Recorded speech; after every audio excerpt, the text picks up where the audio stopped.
Hello, welcome back to part two of our top 10 films of 2022. In part one, me and Dan ran through our places from 10 to 6. Dan, are you ready to rattle off your top five? I'll be rattling like a rattlesnake.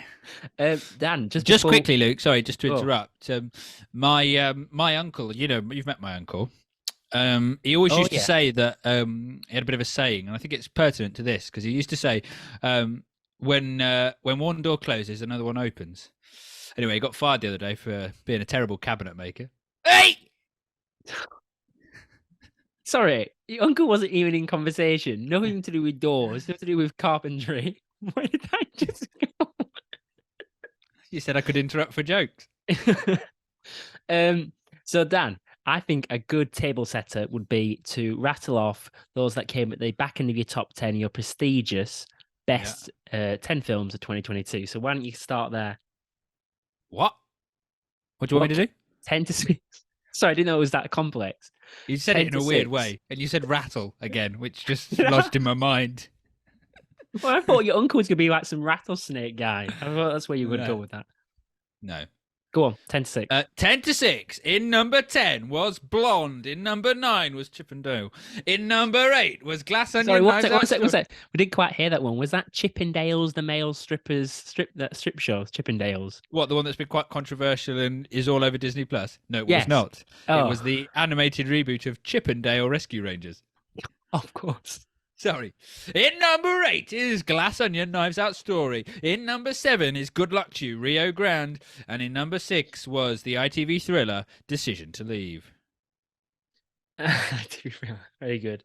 And I Luke, batting Yeah, it over to you. Can you rattle off your 10 to 6? yeah, 10 to 6. Brian and Charles, Banshees of Inisherin, Triangle of Sadness, Nitram, and Everything Everywhere All at Once. If you want more detail on them, stop this right now. Go back to the previous episode, watch it, listen to it, however you want to do it.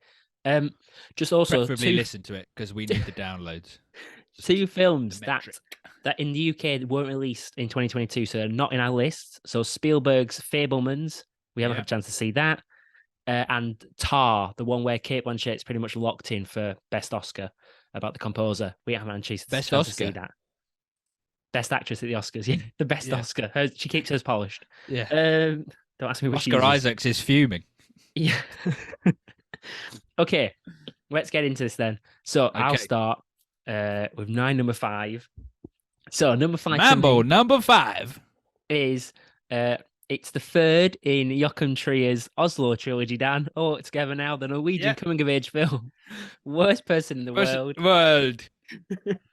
So this is excellent. So Pray tell. so basically this is the story of Julie, who's over an undisclosed period of time. What the Big name Julie. Big Julie from the canteen. Prison Tats Julie. From our university days. I was going to say only people that went to university would get that reference, but I think even those would not get the reference now. Yeah. Oh, I thought you were going to say Prison Tats Julie is a pretty universal figure in everyone's life.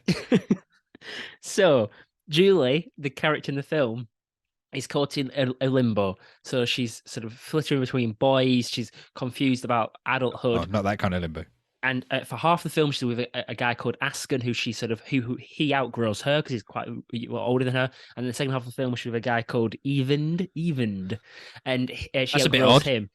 And this idea of being caught in limbo is the whole point of the film. It's a film about indecision, really. And you're watching this lady sort of deal with maturity, incredibly talented, funny person, but just never quite know character the or- correct path. Or who? The actress. Oh, the character. I don't know the actress personally. She'll be on next week. So yeah, this is the sort of film that has real energy and personality about it. It's like it's sort of the cool girl at a party. If that was personified by a film, that's what this film is, and it's well observed, it's funny, and it's incredibly inventive as well. My scene of the year is a moment in this film where she's with one boy, but she's sort of fantasizing about the other, and she pauses time and runs, like just frolics all the way through Oslo to get to this other guy and spends a day with him, and then comes back, and everyone is stopped and motionless. And it sounds corny, but it's just done perfectly. But yeah. Stupidly authentic film, worth a watch. Number 5, worst person in the world. And on those playing bingo with, I bet they didn't have Frolic. Yeah, I actually, when I actually said that, I thought, God, I'm saying Frolic again. But when was the last time I said Frolic? But yeah, no, great film, and I guess it's technically a rom com, but we don't want to sully it with that description. No. Very good film. From Okay, com. Dan, number 5 for you. Well, I want to touch on something you said last week, which is about this sort of measurement on how long a film stays with you, and its kind of intrinsic worth in that sense. So listeners who want to follow our back catalogue will obviously remember when we did review Licorice Pizza, and I was somewhat less than disparaging of it.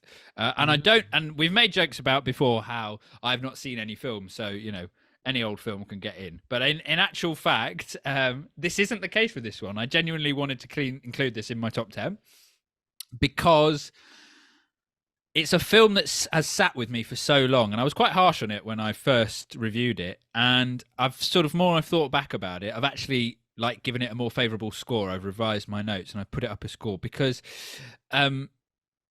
the sense of place that, and his name has gone from my head. Paul Thomas Anderson. Thank you, Paul Thomas Anderson.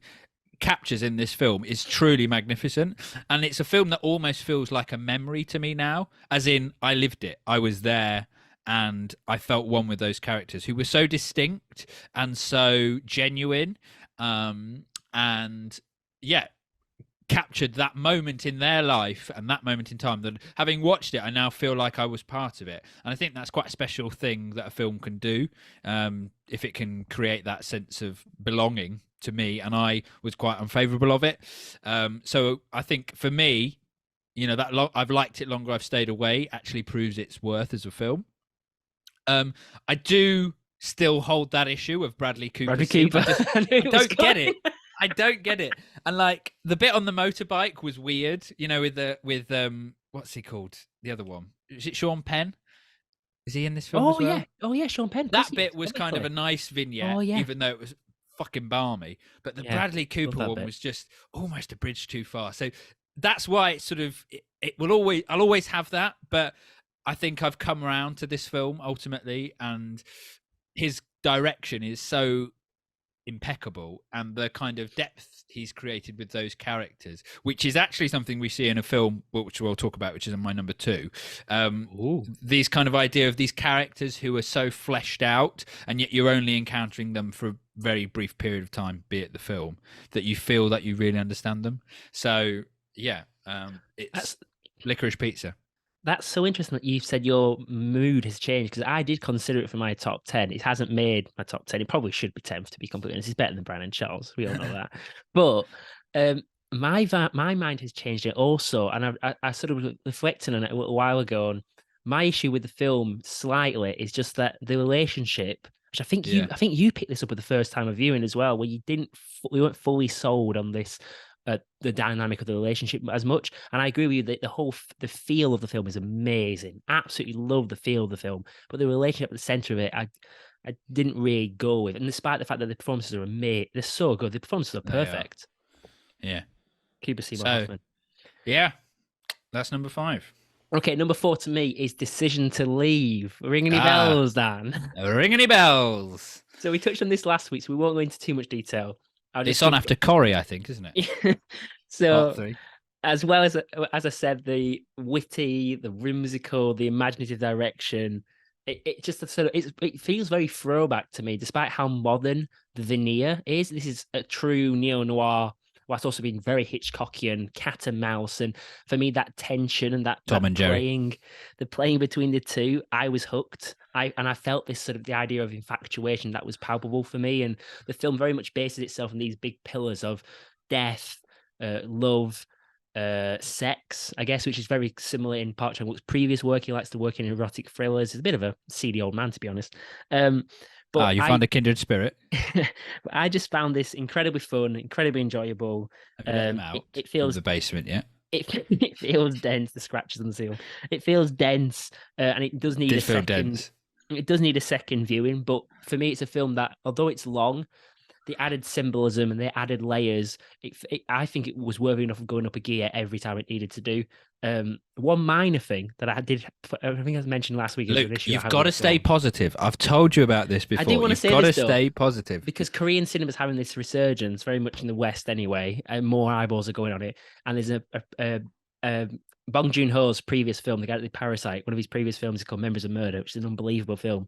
Basically, there's a character in that which is the policeman's sidekick. Do you remember the policeman's sidekick in this? He's there for like the first half an hour. He's fucking well annoying. Basically, Oh, not the cute little one in the second half. no, the I liked annoying her. the annoying guy. No, the super yeah, no, yeah, I liked her as well. No, Tell me more about her. the super She's getting a spin-off next week.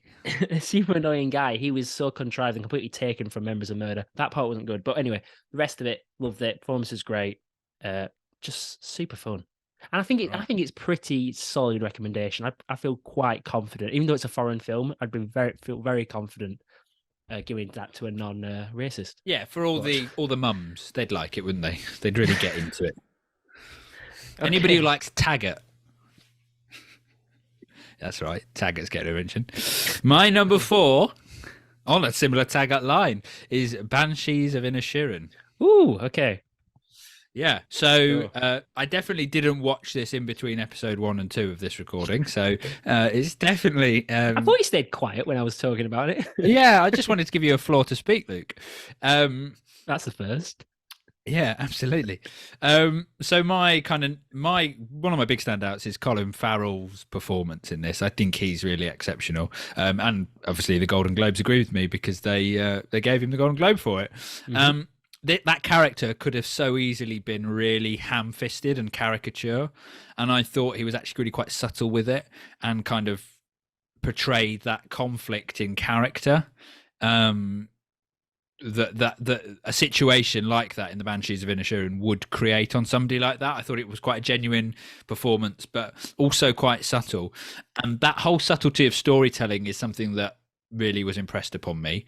I didn't love it as much as I thought I would. I was banged to rights that this was going to be my favourite film of the year when I saw that Colin Farrell and Brendan Gleeson were going to be in this. But their subtlety, just little things like the policeman and his son or the sister, those storylines felt part of the film, but not thrust to the front and not sort of laboured over, just quite delicately placed and left there for you to explore in your own time. And the cinematography, I really loved the colours. I thought they really kind of were very explicit in their sense of place and creating Ireland or Inisherin, but part of that Irish culture. So for me, those three were standouts. I mean, Brendan Gleeson was just doing Brendan Gleeson, but Brendan Gleeson doing Brendan Gleeson's pretty good. So he's good. Yeah, he's that darkness to him. You know, that's that really serious undertone. When he's throwing the fingers and like when that happened in the cinema, people were gasping at that moment. Were they? You work at also you missed out the donkey. The donkey's the star of the show in this film. The donkey's amazing. But that's a bit of a I Am Legend moment, isn't it? Do you know what I mean? Like, you kill anybody's pet, you're automatically going to win. But I did send you and you never replied to me, so thanks for that. But my reading of it, it was one of those ones you really thought about, and actually the complexity of it and the subtlety of that dynamic between the two of them was quite brilliant in a way. It's a great premise and it's a good film, but yeah. It's interesting. You picked on something I did. I think I said this last week, or maybe I just thought it. But this idea was when you get the setup of what this film is, I'm already going in there thinking, okay, if this is anything less than an out of 10, I'm going to be disappointed. And it was only slightly less than that for me, like only slightly. But what did you give it? 8.5, something like that. I give it 8, you see. Okay. I do really like it, but I was just just want to put me over the edge. And I guess the idea of the folklore and the witch or whatever, she's going around and she beckons people across the lake, and all of a sudden they've gone into the lake and as she beckoned them in. I liked all those sort of undertones, but they weren't explored huge amounts. And I think they were pushed to the side because of this Civil War stuff, which I didn't feel was necessary. I know he's trying to create an allegory there for the tale of what's going on with the island and love thy neighbor and all this stuff, but it was a bit lost on me, to be honest, that part. But great film, really good film. It never kind of twisted the knife, I suppose, that In Bruges does. I suppose you've got to draw direct correlation, but that bit in Bruges where the body falls, like you're like, oh, there was never that moment. What are you like? Oh. Um, But makes in those levels. yeah, that and they're playing the music and he gets to the top. Yeah, sorting that out. That peaked. Okay, well, now we're into the top three. Top three, the This big is ones. this gets serious now. So my top three, any of these could have been number one, easily. Okay. Um, There was Explore a home and Shite. drive for me. No. There was a home and drive for me. Was there? I Yeah. can't wait to hear what this is. I didn't know they were You- Chippendales did 2 films last year. Okay, so my number Tom three and Jerry Kids. is Petit That Maman. movie. Petit maman, oui oui, si Maman. si. Um, Olé, hola. so yeah, Petit Maman, which is Celine Sciamma. So that's the one who, French for small mother. yes, who directed Portrait For of a anybody Lady on who's seen Fire. The Traitors, Meryl stars in this. You have to explain the joke, Dan. What's She's she a suffer dwarf. from? There you go. So this is a super simple. What does she film. suffer from? Not being able to reach the top cupboard. So, we save these jokes for the other podcast that no one listens to. I mean, this one is marginally better, so let's ease off on the dwarfism.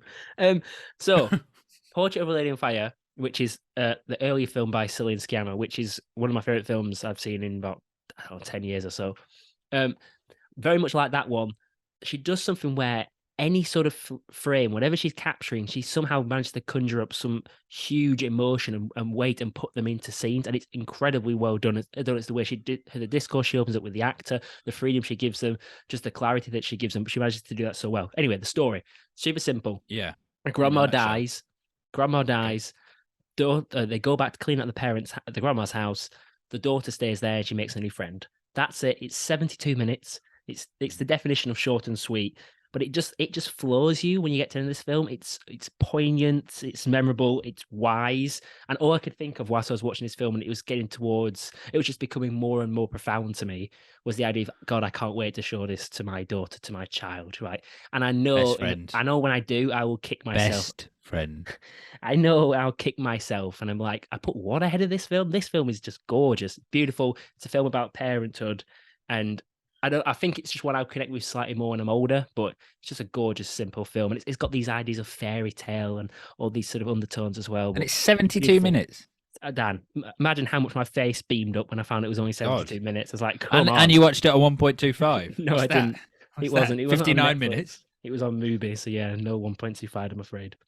But yeah, gorgeous, perfect film. Very, very, very good. Can't follow. Sounds good. I'll put that on the list. Did you catch? Yes. Yeah, I catched it. I only had a nightmare. I only had 71 minutes. Couldn't watch it. Absolute nightmare. Still haven't seen it at the end. Yeah, she was a dwarf. It was all shot incredibly close up. Somebody write that down. Genius. So number 3 for me, and it's already in your list, is Everything Everywhere All at Once. So we touched on this quite a lot last week, but I suppose for me, it was just so well crafted from start to finish. It's specifically like set pieces. They felt really big in scale, but so intrinsically part of the film. It didn't feel like, oh, I've watched a set piece and now we're going back to the quiet stuff. It all flowed in as one. But it might be the dialogue that stands out, perhaps most of all. I thought the dialogue was really beautiful in this film. And there was a moment when she's in one of the parallel moments. It's before she's kind of gone back into the one we're in at the like in the start throughout the main course of the film. And she goes and talks to her daughter outside the car, and I just thought the dialogue there was so true and honest. It was really quite captivating and beautiful, and that scene, along with a scene with rocks, which I was almost crying at. That scene with rocks. So the two basically they go to parallel universe, and there's 2 rocks, and they're talking. And I think if you've built up such strong characters, and that you can then type. Like it was typed, the dialogue was typed, and you know exactly the delivery and exactly the intonation and the meaning and the profoundness within those words, that that's testament to the acting, but also just the script itself. And I think that for me, I was really I think with rocks with googly eyes as well. Do you know what I mean? If you can create that level of intensity of character from script work and from screenplay, but that kind of combination for me just really resonated with me. I'm so glad you said that part. That's the exact part. I watched this. Admittedly, I watched this on my laptop in my bed. Yeah. And I think my girlfriend was sewing or something at the time, and I was just sat there. And the bit when they come back and they're in the Power Universe where the two little boulders, Yeah. that transcends the film. At that point, I think I let out an audible gasp. I'm like, Yeah. oh wow, okay, this is legit. This is a big boy film. This is why I said when I got to it last week, when I only have it at number 6, but I said when I got to it, I said, okay, my top 6 are stellar. Like these are stellar, because I think last year was such a good year of film. These top 6 are amazing. For you, it was your top. Is it top 7 or top 8? Whatever Chippendales one. That's when. From 8 onwards. Yeah. Sorry, 9 onwards. Sorry, 9 onwards. Trim the fat with blonde. Get it out of there. Yeah. Just have to give it a nod.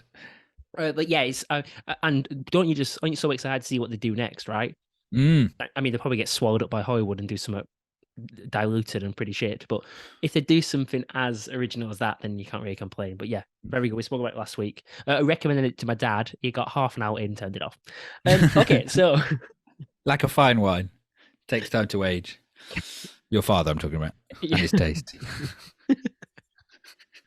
Okay, let's get to number 2. So just missing out on the top spot for me is Charlotte Wells's Aftersun. Oh. So Aftersun made it to number 2. Aftersun topped so many people's lists. So many people's lists. But do they know what they're talking about, Luke? If it's not, because it's not on our lists, is it? It's in mine. But it's not top of your list, is it? No. It's not top of my list. That was so ridiculous. Did it make the Guardians? It made somebody's list. Something like the Guardian. Observer put it number 1. I think Guardian did as well. Fuck them. Yeah. Okay. So this is a film which recounts. Well, it's been sort of related to this, and people. You sent this to me today, so don't give away too much. I won't give away too much. Okay, but it's got him, hasn't it? From it's got Paul Mescal. Yeah. Paul Mescal. So basically, Sophie is the young daughter. She's grown up, and in fragment form, we see her reflecting on a holiday she once had with her father, as she now approaches adulthood herself. Being a parent, yes, he bums her. Being a parent herself. So she's 11, her dad's 30, so they're actually quite near to each other in age, and takes her to like a crappy holiday in your Greece. age, if you know what I mean. Couple of years, won't be long. And the film plays with texture and style, and it really feels like only Charlotte Wells could have delivered this story and told the story the way she did, and it's like, thank God she did. Because this film is another one that really does floor you. Like my second and third films are very similar. What do you mean flow you? Floors, as in emotionally drained at the end of it. Oh, okay. You were drained out of it. Did you know I did that? You flowed you a lot. Darling, I'm flowing. So with texture, it's use of... Don't call me darling, I'm on the bus with you. It's use of VCR. Well, a video recorder, you know what I mean? Adds this idea of nostalgia, and you can't help but reflect inward on your previous holidays and parents trying. And the idea is, as she gets older, she can now relate to her parents and her father back then and understand what he was going through, because he's incredibly depressed, man. This will really resonate with me, because on Facebook the other day, Deb's put that she's into going to an Ibiza weekender at the local stately home. So, I mean, we're just so connecting. We're just relating. So as she understands and empathizes with him, well, we don't really get any. I guess the big part of this film for me is the idea that it's so sophisticated, and it does something that so few films manage to do, as it sort of displays and shows that which is unsaid. Okay. And it manages not to distill emotions to make them clear. Like you have to understand what you're watching to get this film. And you know me, I'm all for a bit of keep the pigs at the trough. Let's go. Yeah. Let's go to ourselves. But it's a film that doesn't show all its cards, It feels almost like a poetic memory. That's kind of how this feels. And I also think it reflects, the perception reflects the viewer. I think it's so clever and sophisticated. It's like I'm someone who's quite neurotic and worrying, and I know how we that as a parent. So all the way through all the way through the film, I'm picturing this big fat man. No, all the way through the film, I'm picturing this idea of something horrendous is going to happen, because you don't really know what's at play here. You know what I mean? You don't, and scenes never stay there. Like you want a life's warriors. Yeah, you know what I mean? Like, but scenes never stay and they've gone, and you're trying to recall what's happened previously. And it's use of sound. Like all the sound is diegetic, so within the scene, apart from these unnerving, sort of jarring drone sounds that happen every time the daughter's on the screen. She sort of has to make a decision, and you just have this idea that something horrendous is going to happen. But There will be blood. yeah, well, not as dramatic, not as mental as Paul Thomas Anderson's, Johnny Greenwood's. And the boy. Drone sounds. We're doing all right. How's Paul Mescal? Very, very good. Is he? Extremely good. It's the first time I've seen him in something, actually. Just obviously jealous. The only time I knew him before, I was jealous because he's Phoebe Bridges' boyfriend. But he's extremely good. Like, his accolades are very much warranted. And he might get an Oscar nom. I don't know. Oscar noms come out on the 24th, so I'll be very interested to see how this film does, because critics adore it. It's a small film. This is not a Hollywood film. This is... I know, but it's doing the rounds, isn't it, in all the lists? So I feel like it's starting to get a bit of traction. Yeah. So, you know. And anyone that watches this is an intense experience. You know, how long is it? Emotions. I think it's less than 2 hours. I think it's an hour and 40. I am noticing that, nice, actually. digestible film. Yeah, I was going to say, a lot of good films this year have been under 2 hours. Well, have you seen how frigging long Babylon is? That's another one that we haven't seen, because Damien Chazelle's one. It's like 3 hours about Hollywood. Good God. I said good. Yeah, it might be quite good. It's not going to be my sort of thing, but anyway. Okay, Dan. Number 2. Number 2 for me is Nope. You watched it? I watched it. Oh, yes. Okay, cool. Yeah, Nope. So Jordan Peele's latest. You watched it on the big screen, right? On the big screen. Dan, I'm going to jump in with you here because this is my number 1. This is my film of the year. This is my film of the year. Well, the word I've together. got, let's do it together. The word I've got is beguiling cinema. That's my kind of first note, because so I didn't know. So somebody had said to me, I said I was going to watch it. I watched it last night, and somebody said to me, "Oh, have you?" And they said, "I've heard it's a bit weird." And I thought, "Oh, right." And then I've obviously seen Get Out and his thriller and how amazing that was. And Nope obviously conjures kind of ideas of that kind of horror thriller again. So I was fully expecting it to be. And then it sort of started, and I thought, "Oh, okay, this isn't." I just didn't know what to expect, and I was hooked. I really was. Not from the word go. I'll give it that. Not from the word go. But I thought, okay, this is a bit weird. This is a bit, I'm not kind of sure. Let's stick with it. Which way is it going to turn? And then there's a moment where they kind of, spoiler alert, it's to do with aliens, I suppose, or that's an enormous spoiler. So I hope people have seen the film. I give them a spoiler alert, but where there's some fake aliens, and I thought, oh, okay, this is a bit of a funny moment. Is this the end for me?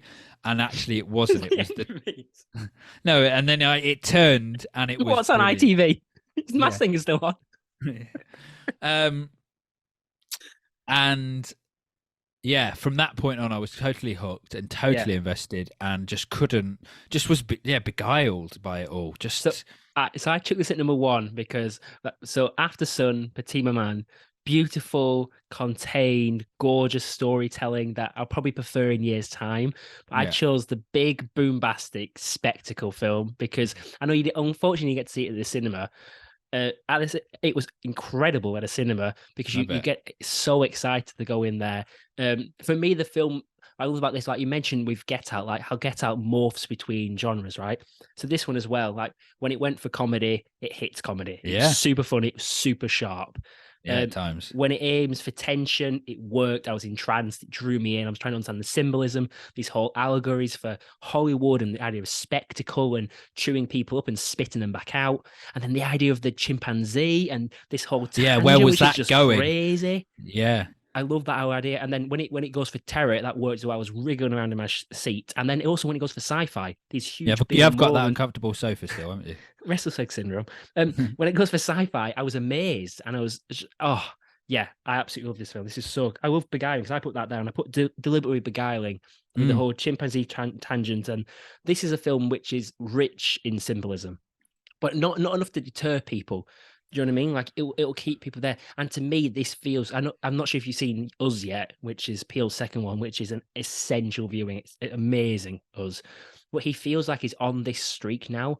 When Spielberg did, what was Spielberg's in a row? He did something like Third Encounters, E.T., Raiders of the Lost Ark, Jaws. You do like those 4 out of 5 films? There are a couple good films in there. Yeah, you know what I mean? He feels like a modern version of that. Or He feels like that, someone to yeah. bring you into the cinema, and he deliberately set out to make a huge film, and that's exactly what this is. This is an I insanely good film. loved. I kind of got this sense of a snapshot, and the way he was kind of cutting between, with the horses' names, you kind of get this element of snapshot. But what I mean by that is that these characters exist, and they've existed before, and they'll exist after the film. And it felt like we were watching a moment in their life.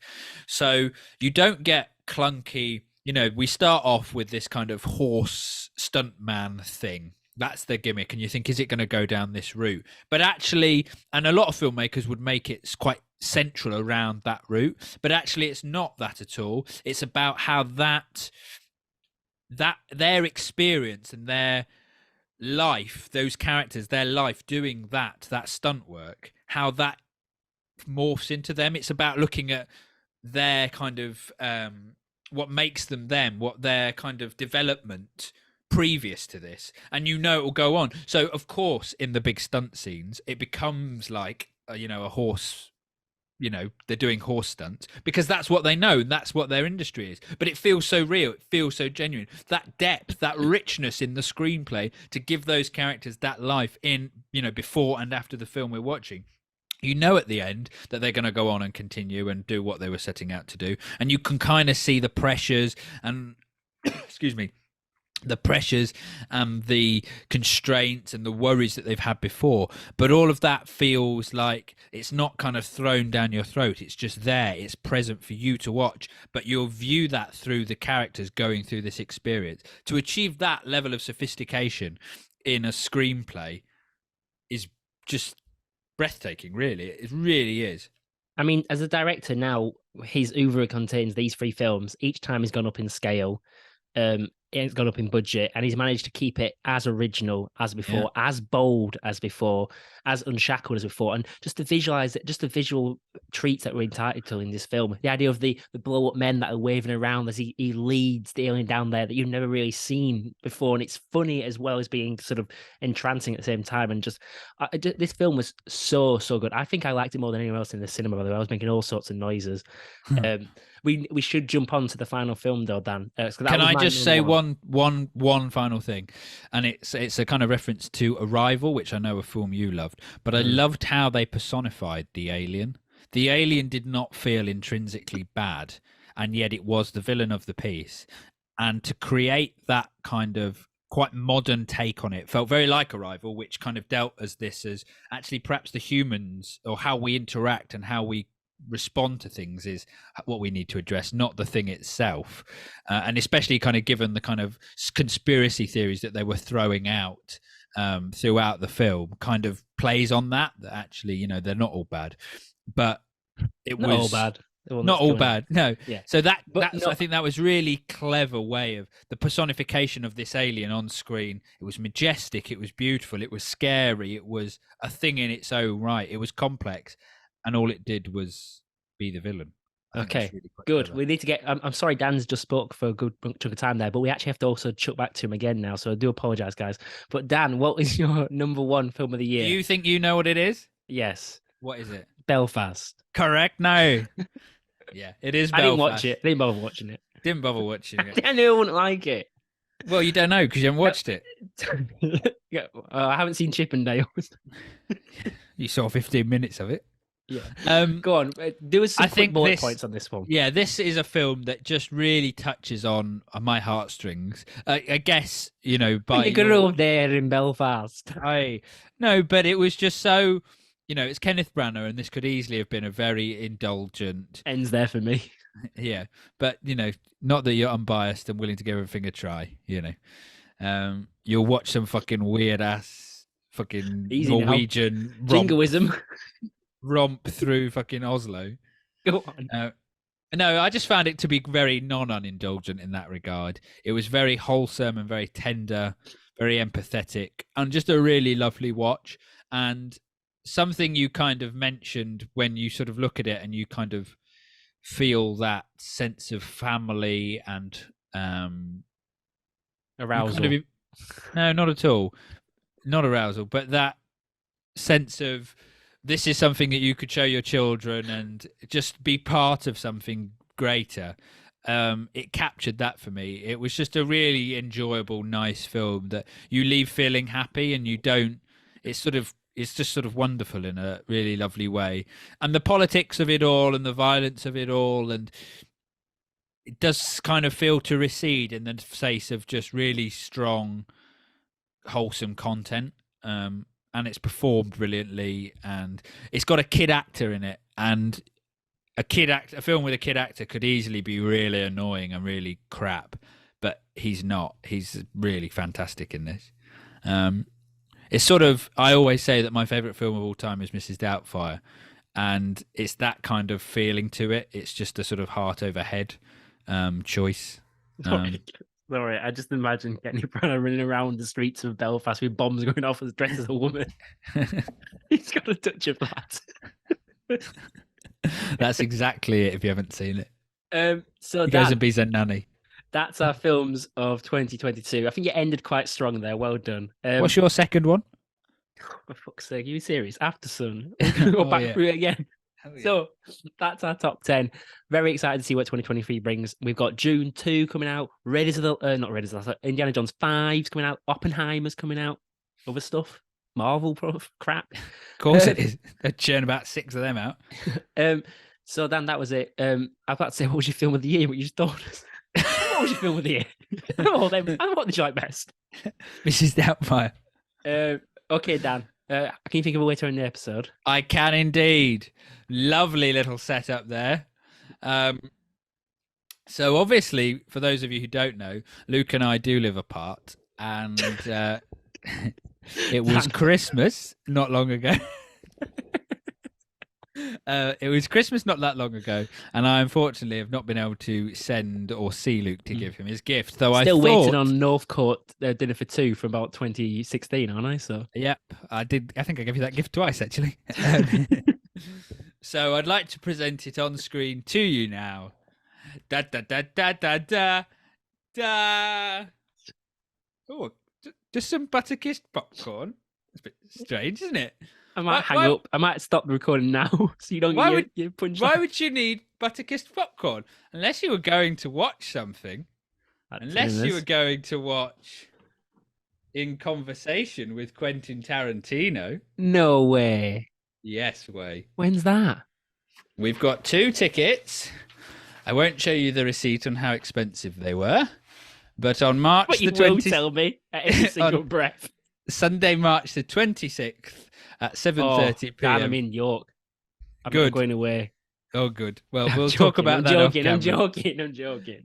And I know you struggle to read, being from the north, but it does include a free book, which is his latest book about his feet films, feet of Hollywood, and his films, feet films, his foot fetish. Oh, wonderful! What questions should we ask? Can I have a job? So happy Christmas, wonderful. Quentin Tarantino. We'll get him on the pod. And some butter-kissed popcorn. Perfect. I got a jumper. A wonderful way to end. We'll obviously get Tarantino sign up for a few episodes because remember, our podcast is ahead of us in the charts. So we'll stop promising things. I think people understand that Tarantino coming on the podcast might be pie in the sky. Life of Pi? Oh, you had something better and I gave you the runway.